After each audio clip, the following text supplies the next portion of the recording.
Bismillahirrahmanirrahim. Assalamualaikum warahmatullahi wabarakatuh. Kita mulai kuliahnya, walaupun masih banyak yang belum bergabung ya, karena sudah 10 menit terlambat dari jadwal. Pertama, saya mohon maaf karena minggu lalu saya tidak bisa hadir dalam perkuliahan karena kebetulan agenda minggu lalu itu padat sekali gitu. Jadi nanti saya usahakan akan mengganti kuliahnya, nanti bentuknya akan saya sampaikan ya.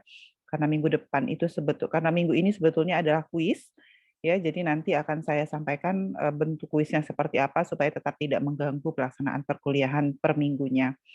Hari ini saya akan masuk dengan materi mengenai biaya transaksi. Jadi salah satu materi yang paling banyak dibahas dalam ekonomi kelembagaan itu adalah biaya transaksi. Jadi terkadang inefisiensi dari kelembagaan, hadirnya kelembagaan itu justru menyebabkan terjadinya inefisiensi dalam pengelolaan kegiatan, salah satunya dengan munculnya biaya transaksi ya. Jadi beberapa textbook menyatakan bahwa dengan makin tingginya biaya transaksi, maka diduga kegiatan atau aktivitas ekonominya itu menjadi makin tidak efisien ya. Sampai sini bisa diikuti suara saya? Terdengar jelas suara saya? Dengan jelas, Bu. Terdengar ya. Oke, baik. Jelas, Bu. Oke. Saya izin share screen dulu. Ini materi saya hari ini terkait dengan ekonomi biaya transaksi. Nah, ini gimana nih? Di sini saya nih ada warna putih di kirinya nih, jadi dia nggak kelihatan. Kalau saya gedein, slide-show-nya tak ada di sebelah kiri, nggak bisa diklik nih. View dari sini aja bisa nggak? Slide-show. Oke. Oke ya, jadi ini akan kita bahas teori ekonomi biaya transaksi. Saya lanjutkan, materinya terbagi menjadi 6 bagian. Yang pertama adalah pendahuluan, yang kedua rasional terbatas dan perilaku opportunities, kemudian biaya transaksi dan ekonomi efisiensi, yang keempat karakteristik transaksi dan biaya transaksi, yang kelima adalah klasifikasi biaya transaksi, dan yang keenam adalah contoh kasus terkait dengan bagaimana biaya transaksi itu muncul dan dihitung dalam aktivitas ekonomi, terutama di pertanian, karena kasus kita di pertanian. Sebagai pendahuluan, salah satu, tadi saya sudah sampaikan di awal, salah satu analisis ekonomi yang populer, ya, yang paling banyak dibahas dalam ekonomi kelembagaan itu adalah biaya transaksi atau transaction cost economy. Transaction cost economy ini bertujuan untuk mengukur efisien atau tidaknya desain lembaga. Jadi kita mau tahu efisien atau tidak sebuah lembaga itu berjalan. Asumsinya secara teori, kalau biaya transaksinya tinggi, maka desain kelembagaannya itu makin tidak efisien dan ujungnya nanti aktivitas ekonominya juga tidak efisien. Persoalannya adalah karena kita bicara, yang kita lihat itu adalah biaya transaksi yang muncul di setiap lembaga gitu ya, di setiap lembaga atau kegiatan atau aktivitas, maka terkadang kita ada hambatan. Jadi ada hambatan dalam proses pendefinisian dan pengukuran. Bahkan sampai saat ini para ahli masih belum fix dalam mengelompokkan apa saja sebetulnya jenis-jenis biaya transaksi yang muncul untuk setiap aktivitas kelembagaan. Kenapa ada kesulitan atau hambatan dalam mendefinisikan? Karena ternyata kegiatan atau aktivitas yang terjadi di dalam sebuah kelembagaan atau di dalam sebuah institusi atau di dalam sebuah kegiatan itu ternyata sangat spesifik. Jadi terkadang ada biaya transaksi yang dicatat di aktivitas A, di kegiatan A, tetapi tidak muncul di kegiatan B. Jadi sangat spesifik sifatnya per lembaga. Ya, oke. Hambatan pendefinisian dan pengukuran tadi sudah saya sampaikan, kan pertama karena belum ada definisi yang disepakati bersama terkait dengan pembagian atau pengelompokan dari biaya transaksi.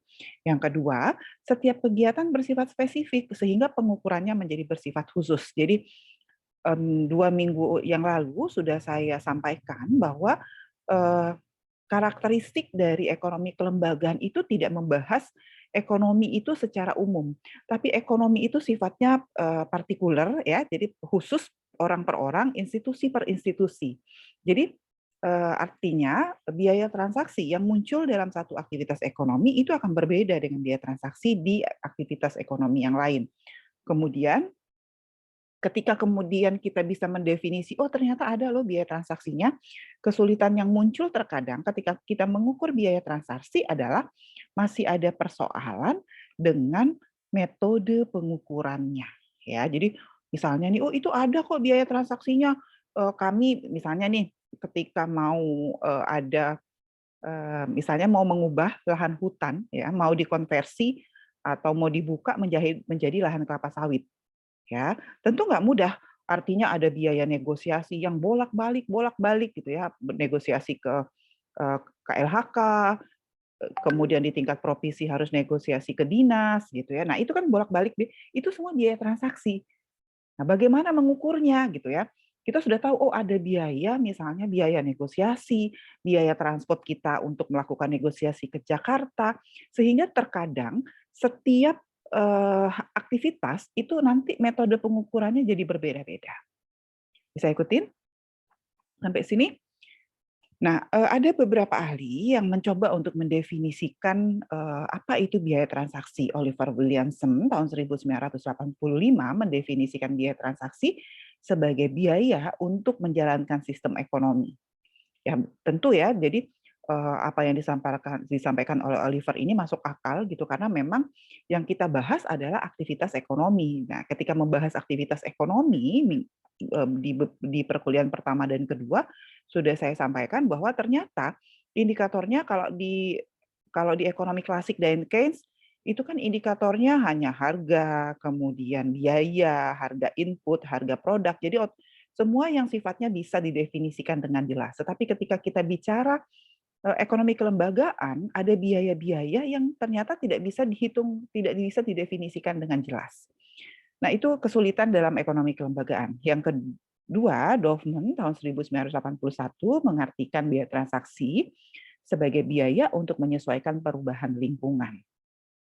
Ya, Knowles North tahun 1991 menyebut biaya transaksi sebagai biaya untuk menspesifikasi dan mengadakan kontrak yang mendasari terjadinya pertukaran sehingga dengan sendirinya mencakup biaya organisasi politik dan ekonomi. Dengan demikian, kalau untuk Douglas North, biaya transaksi itu nanti ada 3 karena dia berkaitan dengan pengadaan kontrak. Jadi tadi misalnya saya mau negosiasi untuk membuka lahan hutan menjadi perkebunan kelapa sawit, maka tentu nanti di dalamnya ada kontrak. Jadi ada kesepakatan kontrak.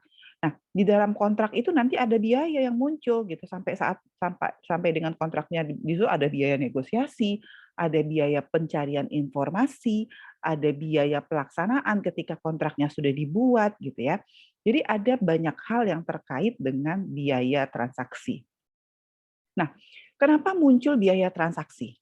Kenapa sih aktivitas ekonomi itu harus memunculkan biaya-biaya di luar harga barang, di luar harga input? Kan selama ini kita bicara biaya itu ya biaya produksi, ada biaya tetap, ada biaya variabel, semuanya terukur dengan jelas. Tetapi ketika kita bicara ekonomi kelembagaan, ada biaya-biaya yang sebetulnya metode pengukurannya, cara pengukurannya tuh menjadi tidak bisa diukur gitu. Dan karena itu di perkuliahan pertama dan kedua saya sampaikan ekonomi kelembagaan itu sifatnya spesifik, tidak sama antara satu aktivitas ekonomi dengan aktivitas yang lain. Ya, ekonomi kelembagaan ini nanti lebih jauh sebetulnya banyak dibahas berkaitan dengan kalau sudah ngambil ekonomi sumber daya alam, sudah mengambil mata kuliah ekonomi sumber daya alam? Belum, Bu. Belum. Belum ya. Jadi Belum, Bu. ya. Jadi kenapa didahului dengan ekonomi kelembagaan? Karena di dalam ekonomi sumber daya alam itu nanti ada valuasi ekonomi. Valuasi ekonomi itu adalah bagaimana kita melakukan penilaian terhadap sumber daya alam, gitu ya. Jadi misalnya nih, kalau misalnya pohon hutan tadi yang saya mau konversi jadi kelapa sawit tadi, kalau hutannya itu tidak saya konversi, ya, hutannya itu tidak saya konversi, kira-kira berapa sih nilai ekonomi karbon yang bisa dihasilkan oleh hutan? Nah, misalnya gitu. Jadi kita harus hitung, nanti ada metode perhitungannya. Jadi sebetulnya lebih detail cara-cara perhitungan mengenai biaya transaksi dan sebagainya itu akan banyak dibahas di ekonomi sumber daya alam. Nah, sekarang saya mau jelaskan dulu, kenapa sih muncul biaya transaksi? Kenapa sih ketika kita melakukan aktivitas ekonomi, pertimbangannya itu tidak cuma harga barang, tidak cuma harga input gitu, tapi ada biaya yang lain ya, namanya biaya transaksi tadi. Pertama karena Pertama karena biaya transaksi itu, gimana ya, aktivitas ekonomi itu sebetulnya dilakukan oleh manusia ya, dilakukan oleh manusia dan manusia itu punya bounded rationality, itu yang pertama. Apa itu bounded rationality? Itu keterbatasan manusia dalam mengelola informasi dan menyelesaikan persoalan yang digunakan dalam memutuskan suatu tindakan dalam kehidupan. Jadi ada keterbatasan manusia untuk mengambil keputusan gitu, kira-kira gitu. Menurut Dietrich tahun 94, bounded rationality itu didasarkan pada dua prinsip, yaitu keterbatasan kapasitas komputasi manusia, yang kedua adanya informasi yang tidak lengkap. Nah, informasi yang tidak lengkap inilah yang mengakibatkan terkadang manusia itu salah dalam mengambil keputusan, atau kalau dalam konsep ekonomi kelembagaan kita sering sebut dengan ketidakpastian informasi.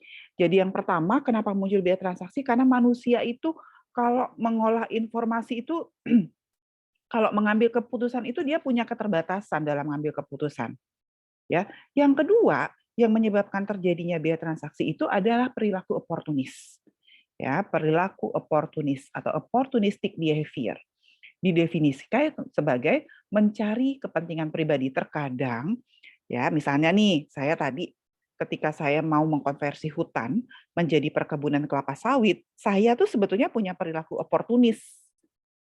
Ya, saya punya perilaku oportunis sebetulnya. Jadi perilaku yang cenderung untuk mementingkan diri sendiri. Gitu. Jadi saya mau ngambil untung sebetulnya.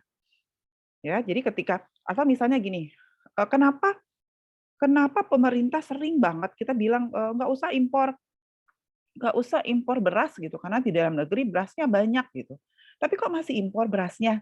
Nah, gitu. Akhirnya kan ada yang pro dan kontra nih. Untuk yang kontra itu mengatakan bahwa nggak perlu kok impor gitu. Tetapi kok impornya masih jalan.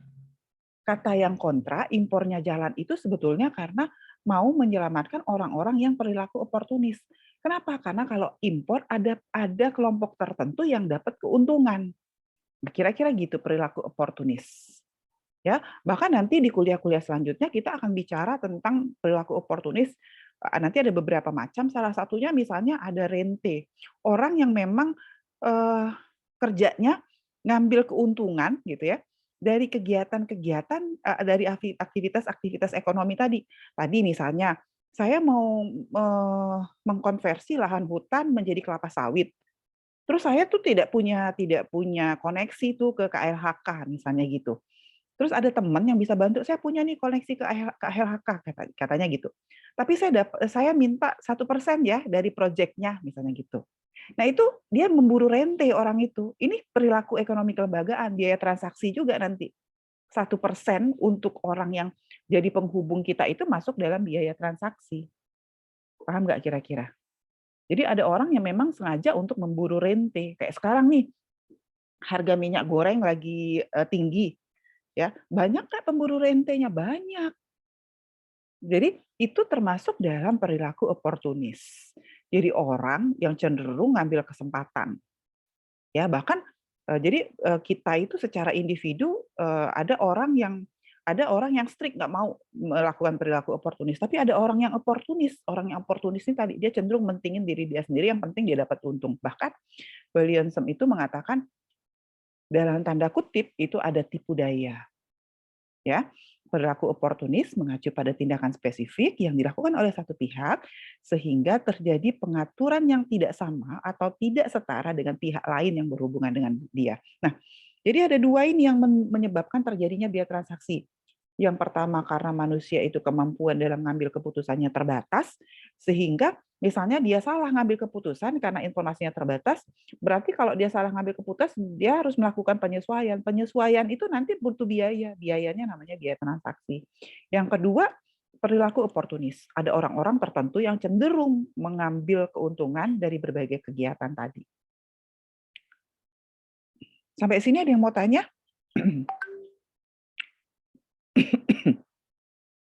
Lalu apa akibat perilaku oportunis? Ya, akibat rasionalitas terbatas dan perilaku oportunis. Yang pertama, menghindari kerugian. Ya, orang jelas menghindari kerugian. Yang kedua, ada penyimpangan moral.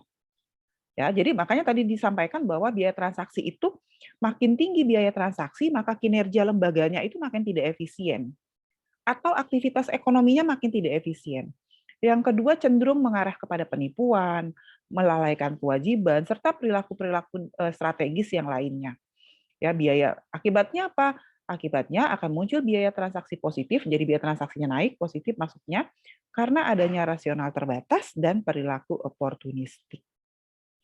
Ya, jadi inilah yang menyebabkan kenapa ketika kita melakukan aktivitas ekonomi itu sering muncul biaya transaksi. Bagaimana mengatasi rasionalitas terbatas dan perilaku oportunis? Artinya, kalau kita mau mengurangi biaya transaksi, tadi kan saya sampaikan, aktivitas ekonomi itu jadi tidak efisien kalau ada biaya transaksi. Biaya transaksi itu penyebabnya apa? Penyebabnya ternyata adalah rasional terbatas dan perilaku oportunis. Lalu apa yang harus dilakukan untuk mengatasi rasionalitas terbatas dan perilaku oportunis? Ada 3 komponen biaya transaksi yang harus dipertimbangkan. Yang pertama adalah mengukur atribut yang dapat dinilai sehingga proses pertukaran bisa terjadi. Jadi banyak kasus batal transaksi itu karena ketidaklengkapan informasi atau informasi atau spesifikasi mengenai produk, terutama untuk produk-produk pertanian yang heterogen. Yang kedua, kita harus melindungi hak-hak atas barang dan jasa yang telah dipertukarkan, serta melakukan meregulasi dan menegakkan kesepakatan. Jadi supaya tidak ada rasionalitas terbatas dan perilaku oportunis, ini adalah 3. Jadi pertama, supaya tidak ada perilaku oportunis itu, kita harus atribut yang mau diperdagangkan dalam aktivitas ekonomi itu harus jelas spesifikasinya.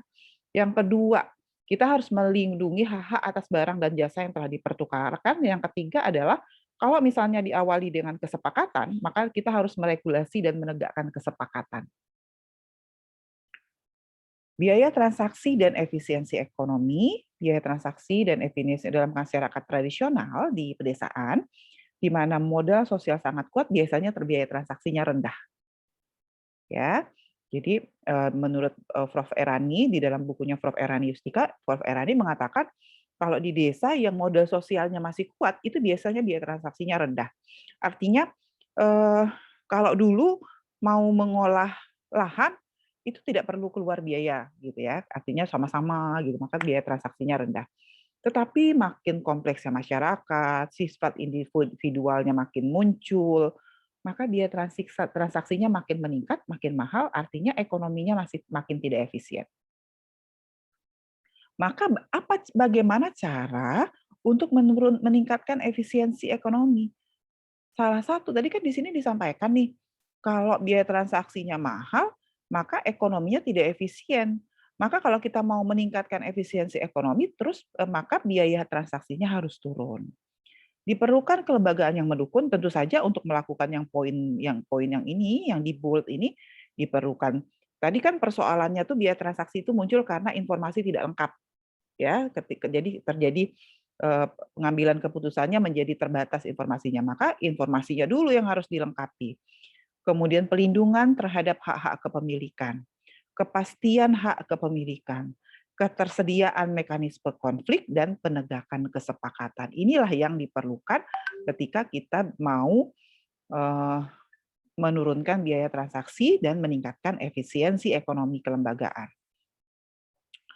Inefisiensi ekonomi dalam wujud kenaikan biaya transaksi bisa terjadi karena jadi biaya transaksi tadi bisa muncul karena lemahnya jaminan hak kepemilikan,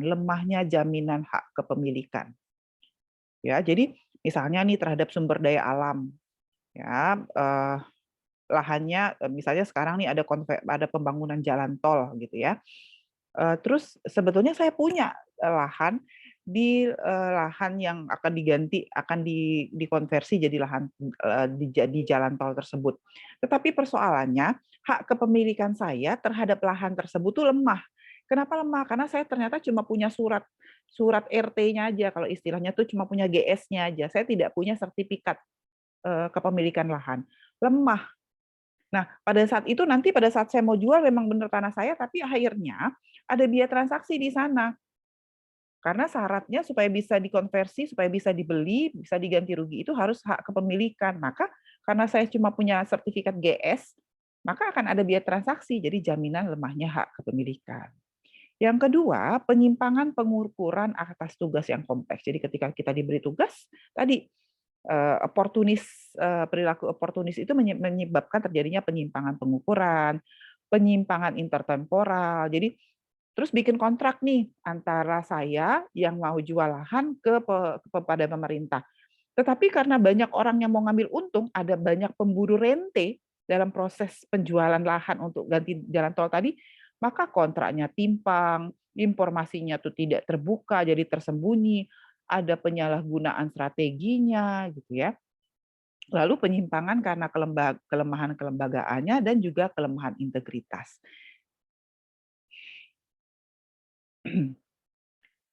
Kemudian untuk hal-hal tadi diperlukan biaya adaptasi. Bagaimana cara ngatasinya? Biaya adaptasinya itu berupa biaya akibat dari kontrak yang terjadi tidak optimal akibat perubahan situasi, biaya negosiasi untuk mendapatkan skema kontrak yang lebih baik, biaya arbitrase, ya, ini kalau arbitrase ini pengadilannya di luar ya, di tingkat internasional. Jika terjadi sengketa di pengadilan gitu, ini semua biaya-biaya adaptasi yang harus kita keluarkan ketika terjadi inefisiensi ekonomi, sengketa lahan. Nah, ini skema tingkatan biaya transaksi. Menurut Williamson tahun 1997, Williamson mengatakan bahwa biaya transaksi itu kalau dia tingkatan ada di tingkat individu. Jadi bayangkan ada di tingkat pemerintahan, ada di tingkat lingkungan kelembagaan. Jadi ini sekali gitu. Jadi individu mempengaruhi pengambilan keputusan tata kelola, lingkungan kelembagaan mempengaruhi keputusan tata kelola, nanti individu pemerintah bisa mempengaruhi individu, pemerintah bisa mempengaruhi lingkungan. Jadi banyak faktor yang mempengaruhi munculnya biaya transaksi. Ini skema. Nah, ini tadi ya contoh pemerintah, Pemda itu merupakan sebuah pemerintahan atau governance. Transaksi yang terjadi dipengaruhi oleh kelembagaan internal dan lingkungan kelembagaan eksternal. Negara merupakan sebuah governance di mana transaksi terjadi akan mengikuti kelembagaan internal, tapi juga dipengaruhi lingkungan kelembagaan global. Kali kalau negara dia lingkungannya global. Kalau dia pemerintahan, lingkungan kelembagaannya bisa internal dan eksternal. Karakteristik biaya transaksi. Karakteristik transaksi mempengaruhi, jadi karakteristik transaksi itu akan mempengaruhi biaya transaksi. Menurut Williamson, ada 3 karakteristik transaksi. Yang pertama, dia ada ketidakpastian. Misalnya nih, kalau untuk pertanian tuh kita tidak bisa prediksi produksinya berapa, penawarannya berapa, demand-nya berapa, bagaimana harga, cuaca, kan ada banyak ketidakpastian di pertanian. Secara di atas kertas kita bisa hitung, kalau kita tanamnya sekian hektar, kalau kita tanamnya 1 hektar, itu kalau kondisinya bagus, produksi, gabahnya bisa 6 ton per hektar, bahkan bisa sampai 8, bisa sampai 10. Prediksi ya, di atas kertas. Kalau tidak terjadi apa? Tidak terjadi perubahan iklim, kalau tidak terjadi cuaca buruk, tidak terjadi banjir, tidak terjadi kekeringan. Tapi kan pertanian itu penuh ketidakpastian. Yang kedua, 3 karakteristik transaksi yang mempengaruhi itu adalah frekuensi, tergantung pada keadaan dan kemampuan produksi. Produk pertanian, perikanan sangat tergantung pada musim. Transaksi pada musim panen atau musim ikan melimpah berbeda dengan transaksi pada musim paceklik. Spesifitas atau kekhususan yang meliputi site specificity, physical asset specificity, human asset specificity. Aset yang spesifik membatasi kegiatan tertentu yang memiliki transaksi yang terbatas. Nah, ketiga informasi ini terkait dengan apa? Terkait dengan asimetri informasi. Ya, jadi kita ingin menghasilkan produksi sekian karena permintaannya sekian tuh kita nggak punya informasi. Jadi di dalam pertanian kadang-kadang seringkali ada asimetri informasi. Jadi kita tidak mendapat informasi yang lengkap terkait dengan penawaran pihak lain, permintaan konsumen, perkembangan harga, iklim, kondisi lapangan, kita tuh nggak bisa prediksi. Zhang tahun 2000 mengidentifikasi faktor-faktor yang mempengaruhi biaya transaksi sebagai berikut. Yang pertama adalah karakteristik benda dan hak atas benda tersebut terkait dengan informasi mengenai benda dan status orang atas benda tersebut. Yang kedua adalah identitas aktor yang terlibat dalam transaksi tersebut, berkenaan dengan sifat manusia yang rasional terbatas, yaitu keterbatasan manusia dalam menerima, menyimpan, mengolah informasi, dan kekurangan ketersediaan informasi.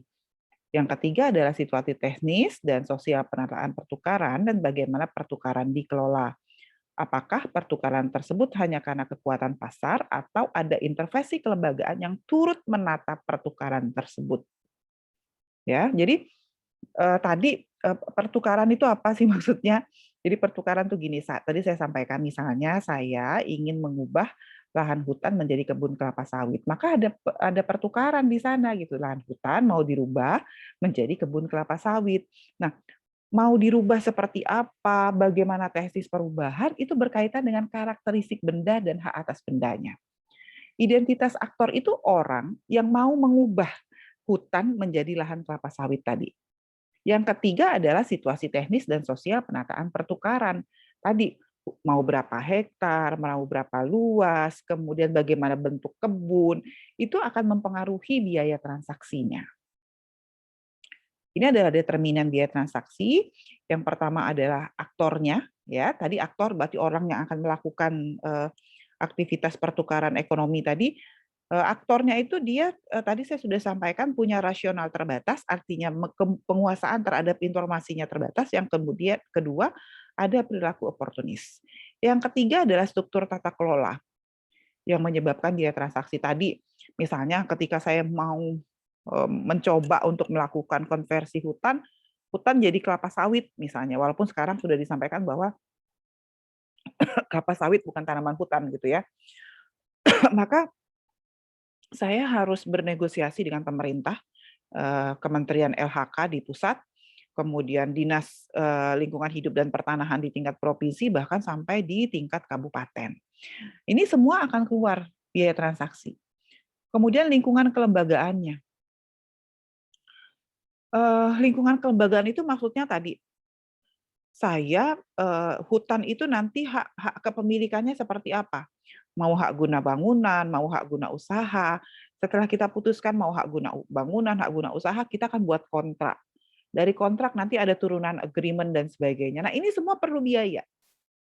Ya, lalu ada juga atribut transaksi terdiri dari ketidakpastian tadi, ada spesifikasi aset dan ada frekuensi dari kegiatan, bagaimana kegiatan itu dilakukan.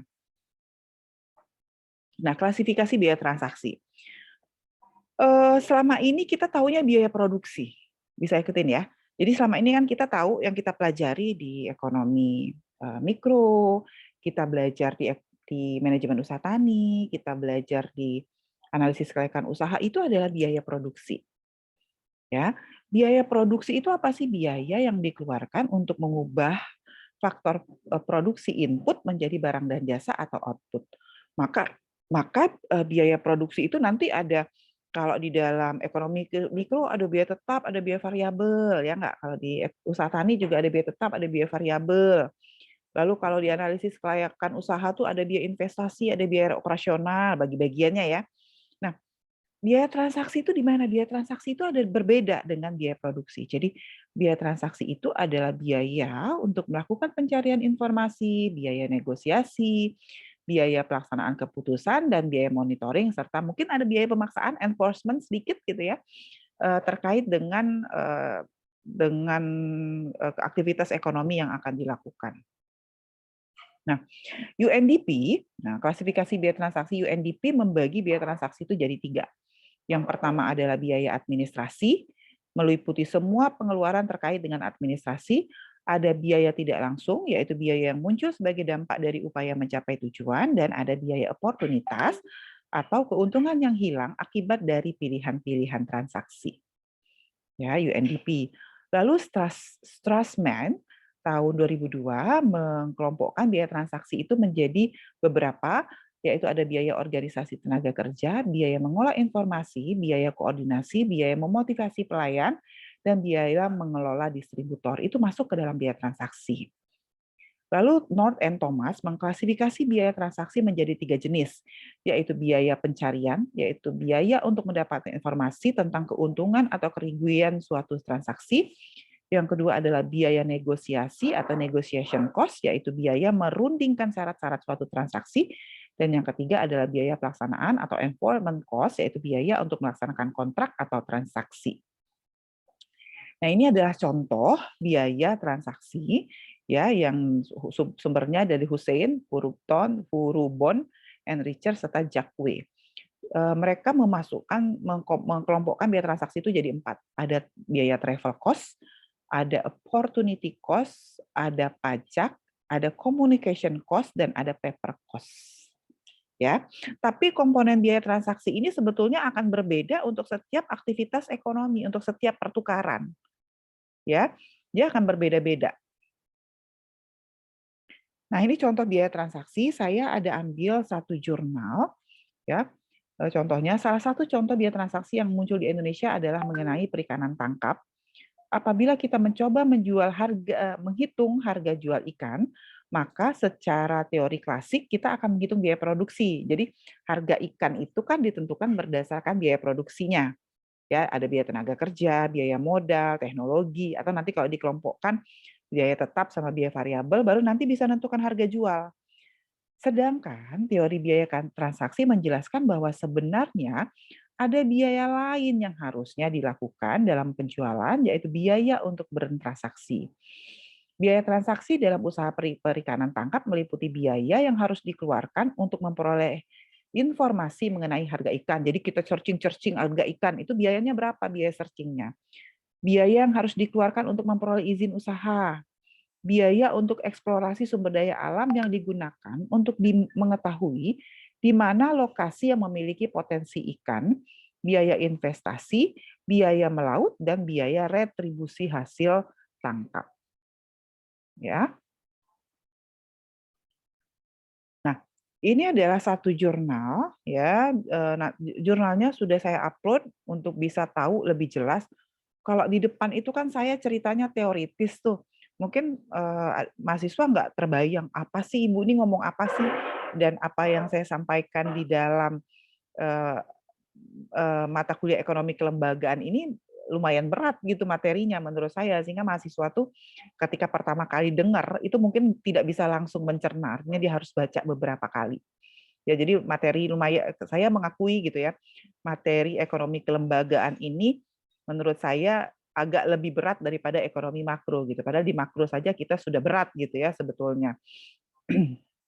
Oke. Judul jurnalnya adalah Biaya Transaksi dan Analisis Keuntungan Petani pada Sistem Resi Gudang, Kopi Arabica Gayo di Kabupaten Aceh.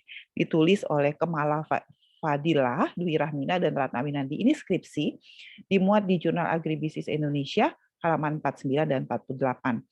Jadi dia mengatakan bahwa di total biaya transaksi, TRC ini, transaction cost, itu adalah jumlah unit komponen biaya transaksinya. Kemudian rasio merupakan pembagian antara masing-masing komponen biaya transaksi dengan total biaya transaksi. Jadi dia mau lihat. Nah, ini adalah total biaya transaksinya. Jadi biaya transaksinya itu terdiri dari 4 yang bisa mereka identifikasi: biaya perjalanan, biaya kesempatan yang hilang, pajak, biaya komunikasi, dan biaya kertas ATK ya kalau kita menyebutnya. Nah, ini adalah komponennya. Kalau di komponen biaya transaksi pada aktivitas tunda jual SRG, sistem resi gudang SRG, kopi Arabica Gayo. Kedua, komponen biaya transaksi, aktivitas pembiayaan SRG. Jadi ini kalau dibandingkan, ini kalau dia aktivitas transaksi pembiayaan SRG-nya, kalau ini aktivitas tunda jualnya. Jadi kalau tunda jual itu biaya transaksinya lebih mahal daripada dia langsung dijual. Nah, ini komponen total dari biaya yang dikeluarkan per kilogram. Jadi kalau kita lihat, ini ada komponen biaya transaksi, dia kalau per kilogramnya itu bertambah 90,12, sehingga total cost-nya itu awalnya kan total cost-nya itu G, ini total cost-nya itu G, Ini total cost ya, asuransi bla bla bla bla, itu ditambah G ditambah H nih, total cost jadi totalnya 2.440. TR ini revenue, ini adalah profit. Jadi ini adalah persen biaya transaksinya. Oke, demikian yang bisa saya sampaikan terkait dengan materi perkuliahan hari ini. Di ELE ada tugas gitu ya terkait dengan jurnal, jadi silahkan di searching jurnal ya mengenai yang analisisnya mengenai biaya transaksi. Artinya gini ya, kenapa saya memberikan jurnal untuk contoh-contoh bacaan mahasiswa supaya nanti harapan saya supaya nanti ketika mahasiswa sudah sampai di level skripsi, skripsinya itu bisa lebih variasi gitu ya. Artinya betul-betul mencapai kalau di dalam kurikulum nasional itu kan mahasiswa sarjana itu harus mencapai keterampilan level 7 gitu. Jadi memang kualifikasinya level 7 gitu. Jadi bukan skripsinya itu tidak hanya mengulang punya kakak-kakaknya, kemudian dipindahin lokasinya, tapi tidak ada sesuatu yang apa ya, sesuatu yang baru atau yang menarik gitu yang bisa. Jadi ekonomi kelembagaan ini punya banyak celah gitu loh untuk bisa jadi salah satu topik skripsi, ya. Jadi kalau ada yang tinggal di Oki misalnya, di Oki itu ada Lebak-Lebung. Coba identifikasi biaya transaksi Lebak-Lebung itu apa saja. Itu bisa jadi satu topik skripsi, ya. Atau misalnya kalau ada yang dari OI, di OI juga kerbau ada kerbau Pampangan ya, ada kerbau di Oki juga ada kerbau Pampangan, di OI itu juga ada kerbau, ada sapi ya, itu biaya transaksinya apa aja ya kira-kira gitu. Karena kan sapinya itu tidak dikandangkan, dilepaskan begitu saja. Nah, itu banyak jadi sebetulnya. Atau misalnya petani nih, petani itu kalau dia padi, terkadang di awal itu petani sudah terikat kontrak dengan tengkulak. Jadi mau nggak mau harus jual dengan tengkulak. Nah, itu ada biaya transaksi. Coba identifikasi biaya transaksinya apa saja dan apa dampaknya terhadap terhadap biaya dan pendapatan, penerimaan dan pendapatan dari si petani. Ya, jadi gitu. Silakan jika ada yang ingin ditanyakan. Izin bertanya, Bu. Izin bertanya, Bu. Oke, raise hand dulu aja ya, biar Ibu enak bisa lihatnya. Silakan. Oke. Oke, Dodi dulu ya, silakan Dodi.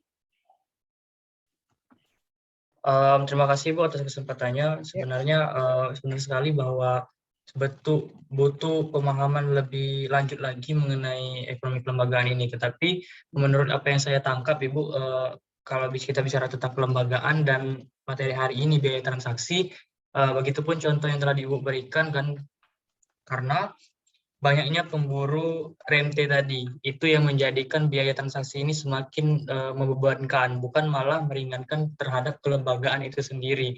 Yang mana tadi dalam satu kesempatan yang bisa membuat rente ini berjalan karena memang adanya kelemahan lembaga seperti itu.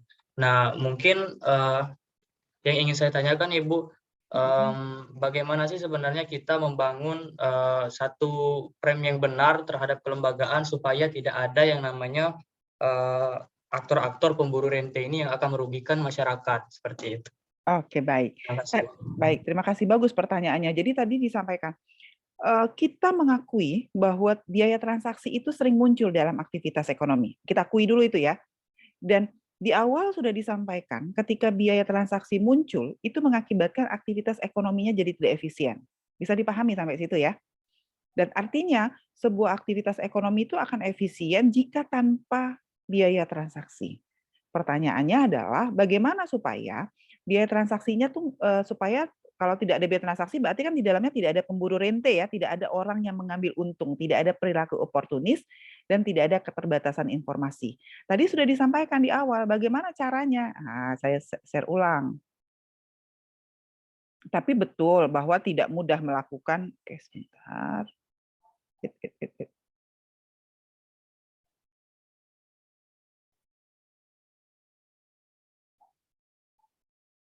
Nah, ini tadi ya, Yang paling betul, yang paling harus kita lakukan adalah meregulasi dan menegakkan kesepakatan. Supaya tidak ada pemburu rente, maka kalau di dalam kegiatan ekonomi itu jika kegiatan ekonomi akan dilakukan, maka kita perlu menegakkan kesepakatan.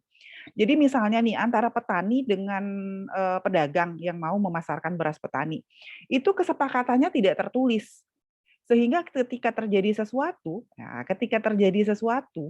ya petani itu daya tawarnya rendah. Kan gitu. Kenapa? Karena tidak ada kesepakatan. Ya, jadi kesepakatannya biasa-biasa saja, kemudian kesepakatannya hanya karena personal, nah itu jadi persoalan.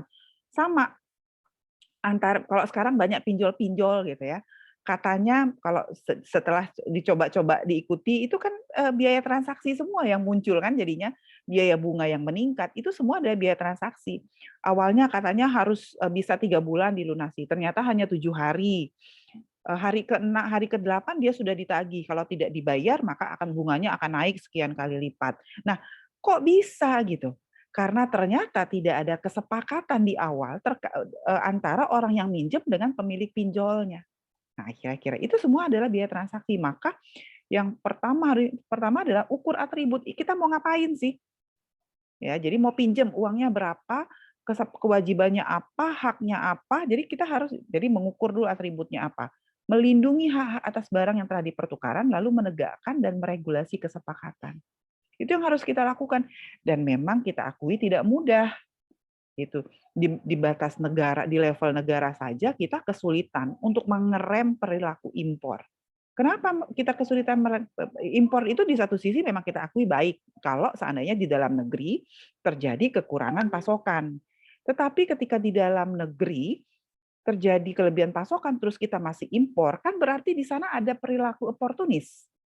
Kenapa masih impor? Oh, karena ternyata di dalamnya ada pemburu rente. Kenapa minyak goreng di dalam negeri itu harganya tinggi? Kenapa naik tiba-tiba? Karena harga minyak goreng di luar negeri itu jauh lebih mahal daripada harga minyak goreng di dalam negeri. Sehingga minyak goreng di Indonesia itu bahan bakunya ya, jadi CPO-nya tuh semua diimpor karena harga mengimpor itu lebih menguntungkan buat pengusaha daripada dia jual ke dalam negeri. Itu perilaku oportunis. Paham nggak kira-kira? Bagaimana caranya supaya impor boleh, kalau minyak goreng tadi ekspor ya. Kalau minyak goreng itu ekspor. Jadi kenapa harga minyak goreng di dalam negeri meningkat? Karena suplai minyak goreng, karena suplai bahan baku minyak goreng di dalam negeri itu turun. Kenapa suplainya turun? Karena CPO kita itu semua diekspor. Kenapa pengusaha memilih mengekspor daripada mengolah CPO, kemudian merubahnya menjadi minyak goreng dan dijual di dalam negeri? Karena harga CPO di luar negeri itu lebih mahal daripada di dalam negeri. Paham nggak? Karena itu harus ada regulasi. Harus ada regulasi supaya harga minyak gorengnya tidak naik, supaya suplai di dalam negerinya terjaga. Artinya apa? Regulasi itu tidak hanya dalam batas ekspor, ya. Jadi mohon maaf, regulasi itu tidak, kalau sekarang kan yang digaung-gaungkan adalah pemerintah mematok harga eceran tertinggi minyak kelapa sawit. Jadi nggak boleh jual. Padahal itu juga masih gimana ya, mematok harga HET itu kan dia bukan kebijakan jangka pendek gitu ya, harus itu kebijakan menengah dan jangka panjang karena orang-orang yang jual ini sudah beli dengan harga yang mahal dulu gitu, dan itu harus dihabiskan, nggak mungkin dijual dengan harga HET, kan gitu. Harga HET itu akan berlaku ketika mereka beli ketika si pedagang itu membeli juga dengan harga di bawah HET, kan gitu. Maka apa yang harus diregulasi? Yang harus diregulasi itu adalah kebijakan ekspornya. Supaya jadi kita perilakunya manusiawi kok. Kalau saya jadi pengusaha gitu ya, kalau saya jadi pengusaha di tempat lain harganya lebih mahal, di kampung saya harganya lebih murah, saya akan jual ke kampung lain, kan gitu kira-kira. Bisa ikutin sampai sini? Maka regulasi kesepakatan yang harus ditegakkan. Ya, begitu Dodi. Silakan, tadi ada Michael, silakan.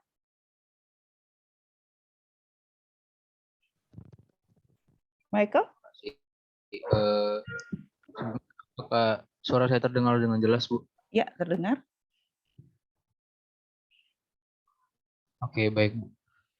Tadi kan Ibu ada menyampaikan, Bu, bahwa biaya transaksi ini, untuk meningkatkan efisiensi sebuah ekonomi kelembagaan itu biaya transaksinya itu harus diminimalisir kan, Bu. Nah, tetapi di lain sisi tadi Ibu menjelaskan klasifikasi biaya transaksi itu salah satunya adalah biaya untuk izin usaha. Jadi secara tidak langsung sebenarnya biaya transaksi ini sangat diperlukan dong, Bu, untuk misalkan untuk izin usaha kan tadi Ibu bilang klasifikasi biaya transaksi salah satunya adalah izin usaha. Tetapi tadi Ibu bilang materinya adalah untuk mengefisiensikan sebuah ekonomi kelembagaan adalah meminimalisir biaya transaksi. Itu bagaimana, Bu? Baik, terima kasih Michael. Saya langsung jawab ya. Jadi izin usaha yang resmi itu akan masuk di dalam biaya tetap. Ya, yang dimaksud dengan biaya izin usaha di sini adalah misalnya nih, terkadang ketika kita mau kan kalau nggak usah sederhana aja, kalau kita mau bikin SIM, biaya resminya itu sebetulnya 128.000, kira-kira gitu. Tetapi itu dapatnya susah banget kira-kira. Saya sampai misalnya kalau memang mau ikut resmi, karena dia harus dites dulu, harus yang naik tikungan-tikungan, kan gitu ya. Sehingga kadang-kadang satu kali itu nggak lulus. Padahal biaya resminya 128. Akhirnya apa? Orang lebih suka ya bikin SIM dengan cara yang lain, yang akhirnya ada biaya tambahan di atas 128.000. Bener nggak kira-kira? Waduh, saya kena marah nih bakal nih. Ya kan? Kenapa sekarang ada kantor bersama kantor terpusat untuk pengurusan izin usaha dan sebagainya? Untuk mengurangi biaya transaksi tadi. Kalau yang resmi oke, tidak masalah. Kalau biaya resmi itu akan masuk di dalam biaya tetap atau biaya prainvestasi atau biaya investasi yang masuk di situ. Gitu Michael maksudnya? Oke? Soalnya saya berpikir, ya, Bu, soalnya tadi saya berpikir kayak kontradiksi aja, Bu. Soalnya kan Ya. biaya transaksi itu kan ada izin usaha. Tapi kalau misalkan kita nggak mengeluarkan biaya transaksi kan berarti ada hambatan untuk kelembagaan sendiri. Jadi, ya. Oke, tapi maksud saya paham, biaya ya, oke. Ya, jadi biaya tambahan di luar biaya resmi izin usahanya, maksudnya gitu biaya transaksi itu. Oke, Rian, silakan Rian. Baik Bu, terima kasih atas kesempatannya. Tadi kan kenapa muncul biaya transaksi? Yang pertama karena ada keterbatasan informasi atau rasionalitas dan oportunis atau kepentingan pribadi atau mencari keuntungan pribadi. Nah Bu, tadi kan ada beberapa poin-poin terkait administrasi, kemudian pencarian informasi, negosiasi, serta pelaksanaan yang memang mempertinggi atau meningkatnya biaya transaksi kan Bu. Nah, sebetulnya Bu, apakah bisa diminimalisir biaya transaksi dengan cara kita memperbanyak channel atau relasi dengan orang-orang yang memiliki kepentingan Bu di negara ini? Baik, terima kasih. Channeling itu penting ya, artinya ketika kita mau sesuatu itu memang kita dalam tanda kutip perlu shareholder gitu ya. Tetapi dalam konteks tertentu kita juga harus hati-hati gitu. Karena terkadang artinya ketika kita punya shareholder tetapi shareholder-nya itu justru mengarahkan kita kepada efisiensi ekonomi, it's okay. Nah, gitu ya. Tetapi kadang-kadang ketika ada shareholder, mohon maaf, kalau kita balik ke kasus impor beras, itu shareholder juga dalam tanda kutip ya. Artinya dia justru meningkatkan biaya transaksi. Jadi shareholder itu bisa saja punya dampak positif, punya dampak negatif. Ya, jadi sebetulnya kembali ke kalau dalam ekonomi itu ada moral hazard ya, moral hazard. Sudah dengar belum? Waktu di ekonomi makro saya sudah pernah bilang rasanya. Dalam ekonomi itu kan ada moral hazard, moral untuk berbuat jahat. Pemikiran jahat ya Bu. Iya, ya pemikiran jahat. Jadi selagi tidak ada moral hazard, sebetulnya ekonomi itu akan berjalan dengan baik. Persoalannya adalah tadi ada kepentingan, ada perilaku oportunis, bahkan kalau dia pemburu rente, nanti kalau di dalam ke belakang itu ada materi yang menyatakan bahwa kalau pemburu rente itu dia melakukan sesuatu untuk dapat rente. Tetapi ada rent seeker loh. Rent seeker itu adalah apa ya? Bukan rent seeker. Rent seeker itu pemburu rente. ada satu lagi gitu yang dia tuh nggak ngapa-ngapain terus dapat untung. Nah, kira-kira gitu tuh lebih kacau lagi institusinya gitu.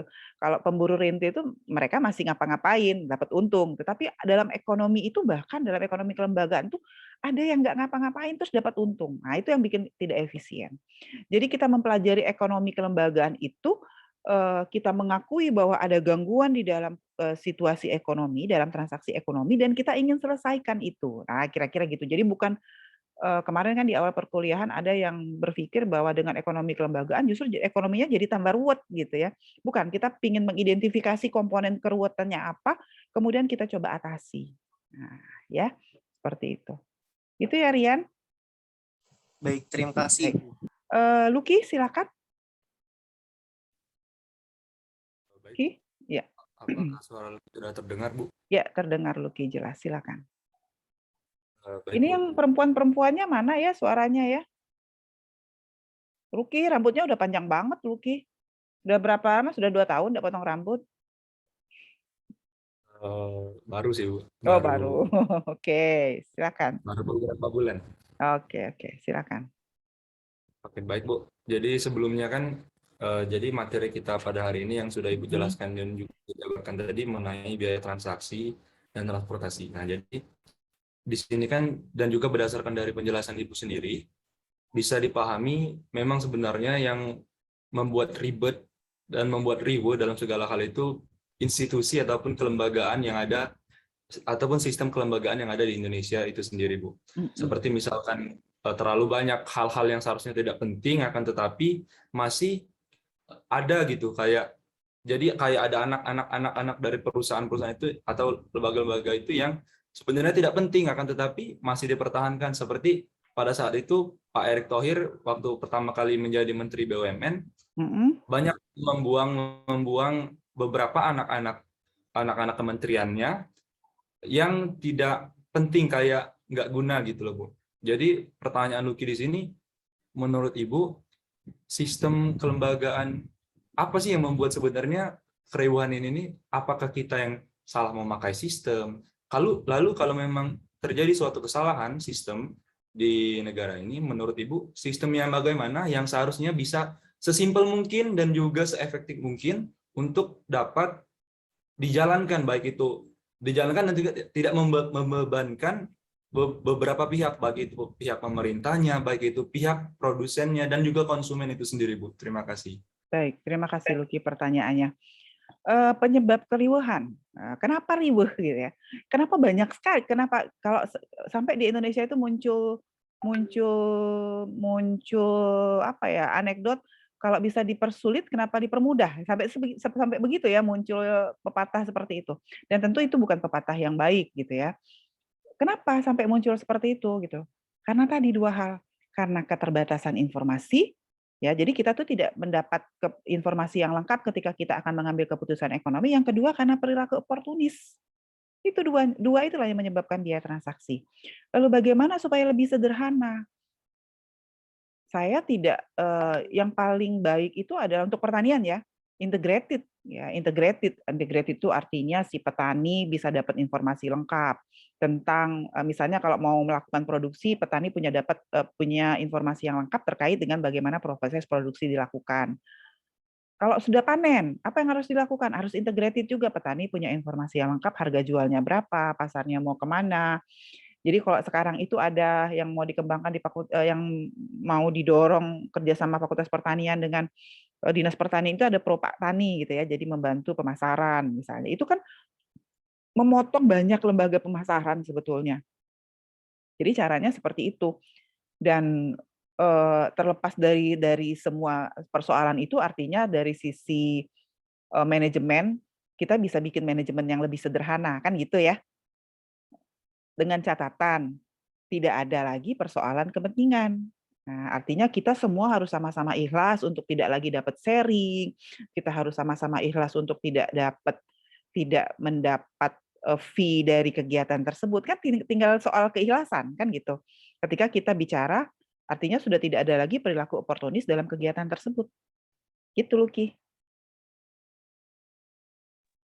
Oke ya. Berarti Yang Lucky tangkap di sini mungkin bukan sistemnya, Bu ya, tapi Iya. lebih ke SDM-nya. Iya, jadi kadang-kadang ya, saya tuh sering mikir gitu kalau kalau misalnya ada kegiatan di dinas, ada kegiatan di nasional gitu ya, disuruh untuk mereview dan sebagainya, kayaknya sistemnya udah bagus, kayaknya aturannya sudah lengkap gitu. Tapi kita sering kali mengalami kendala. Ya, bisa saja ada aturan yang masih miss, yang belum harus ditambahkan, bisa saja. Tetapi bisa saja karena persoalannya adalah SDM, gitu ya. Nggak usah gitu. Jadi tadi di grup WAG dosen Unsri itu ada yang ngebahas, ada satu dosen gitu ya di Jepang yang ketinggalan payung 10 tahun yang lalu di stasiun kereta api. Terus dia iseng waktu terus dia kembali ke Jepang, terus dia iseng, dia nanyain payung tersebut di stasiun itu dan masih ada payungnya. Kira-kira gitu. Ya, terus ternyata ada yang sharing juga, oh saya pernah ada dosen Unsri yang kehilangan dompetnya betul-betul jatuh dan itu sama sekali tidak hilang di kereta. Jadi jatuhnya di kereta di Jepang, itu betul-betul tidak hilang. Jadi kadang-kadang tuh saya tuh kadang-kadang ada sedih juga kalau dengar-dengar cerita kayak gitu. Orang Jepang itu dalam tanda kutip gitu ya, orang Jepang itu kalau dibilang agama gitu, mereka kan sangat hedonik sekali ya. Jadi agama itu buat mereka nomor sekian. Jadi orang Jepang itu kalau ditanya agamanya, saya terlahir sebagai Shinto. Jadi di agamanya Shinto kalau lahir. Kalau nikah mereka ikutnya biasanya Kristen gitu karena meriah gitu ya.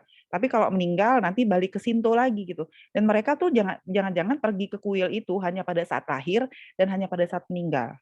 Dulu tuh seperti itu orang Jepang itu. Artinya dari sisi agama jauh ya, tapi kita gitu orang yang katanya agamanya tuh jelas, kuat, tahu hidup itu mau kemana tuh justru dalam tanda kutip masih perlu banyak perbaikan gitu loh. Ini koreksi terhadap saya sendiri juga gitu. Ya. Makanya ini saya sedang mengajar generasi muda nih yang nanti ke depan akan meneruskan negeri ini mau dibawa kemana. Ya, makanya saya selalu kadang-kadang tuh agak kesel gitu kalau kuliah apa enggak, itu hal-hal kecil saja yang menunjukkan apakah kita itu mau mencari keberkahan atau tidak gitu.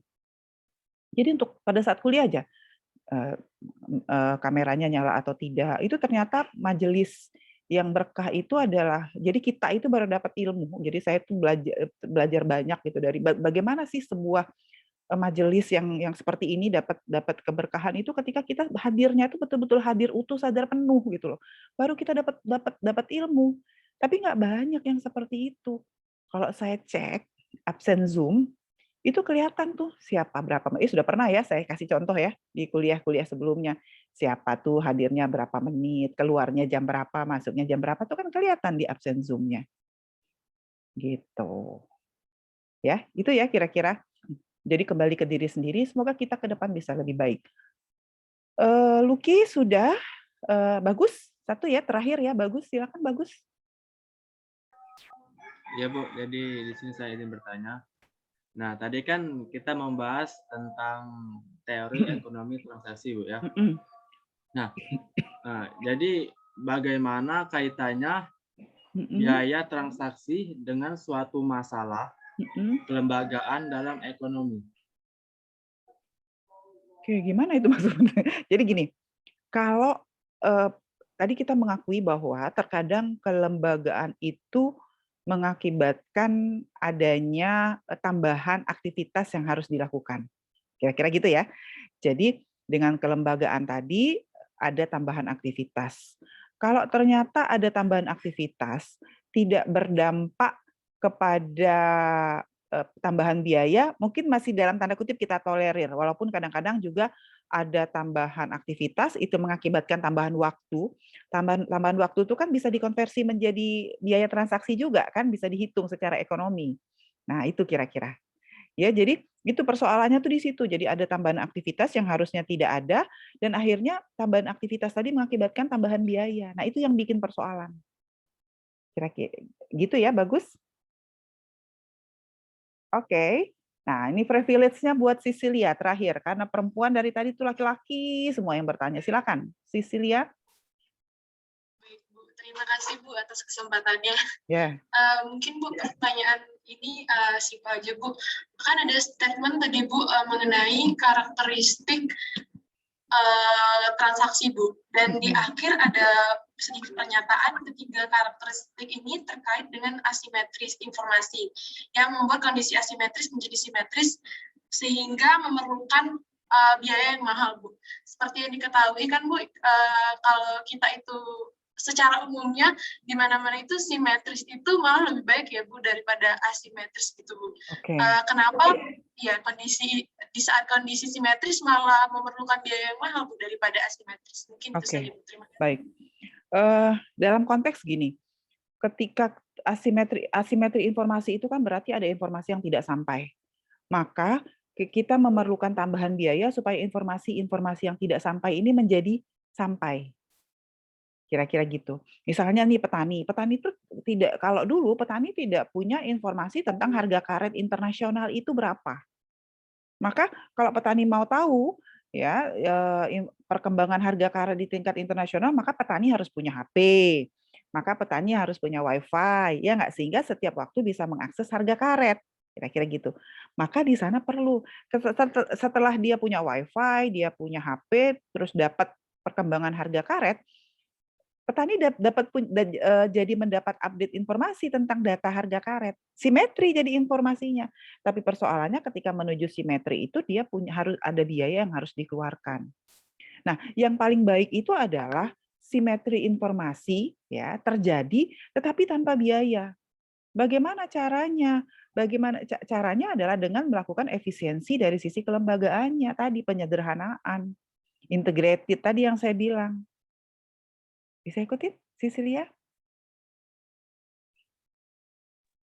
Bisa Bu. Berarti di sini informasi itu biayanya mahal ya Bu? Ya, dalam tanda kutip ya, tergantung informasinya. Makanya tadi saya bilang di awal kan kita sudah saya sampaikan biaya transaksi itu bahkan masih memunculkan perdebatan dari sisi jenis dan dari sisi bagaimana cara menghitung. Kan gitu. Jadi bisa saja dalam konteks tertentu dia menjadi mahal ya. Nah, materi kuliah saya hari ini, saya menyadari bahwa mempelajari ekonomi kelembagaan itu membutuhkan usaha lebih keras ya. Jadi materi saya hari ini bisa dibaca lebih detail di buku Prof. Erani Yustika ya, bukunya sudah pernah saya kasih ya rasanya. Mana nih bukunya tadi? Ekonomi kelembagaan. Jadi silakan nanti dibaca kembali di buku Prof. Erani Yustika di marketplace, banyak bukunya. Jadi nanti bisa silakan dibaca kembali karena semua materi kuliah saya ambil dari buku Prof. Erani Yustika. Jadi saat ini kalau di Indonesia setelah saya di-tag hanya ada satu buku versi Indonesia. Itu pun sebetulnya buku Prof. Erani itu juga lumayan sulit untuk dicerna gitu. Jadi harus dibaca berkali-kali. Ya saking jadi menceritakannya saja rumit gitu loh. Seperti itu. Jadi mungkin perlu banyak terobosan-terobosan untuk membuat buku ekonomi kelembagaan. Ada lagi silakan. Kalau tidak ada, saya akan informasikan terkait kuis ya ke Safitri, nanti seperti apa teknisnya.